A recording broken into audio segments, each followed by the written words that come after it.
beherrschen. Das klingt gut.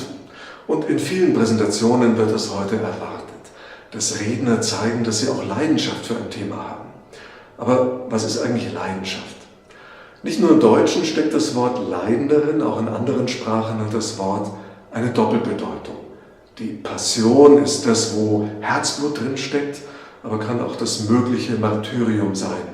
Wir haben hohe, vielleicht sogar hehre Ziele, Wünsche, Visionen, sind mit Begeisterung und Freude bei der Sache, aber können auch am Boden zerstört sein, wenn es nicht so läuft, wie wir möchten.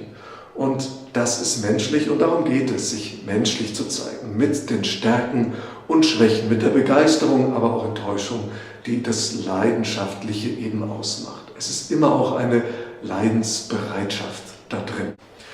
Wenn wir darüber sprechen, wo wir leidenschaftlich sind, darf es sich auch in der Körpersprache zeigen.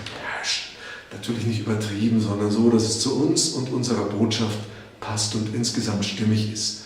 Aber die Gefahr, wenn wir die Leidenschaft nicht zeigen, ist, dass wir die Menschen nicht bewegen können.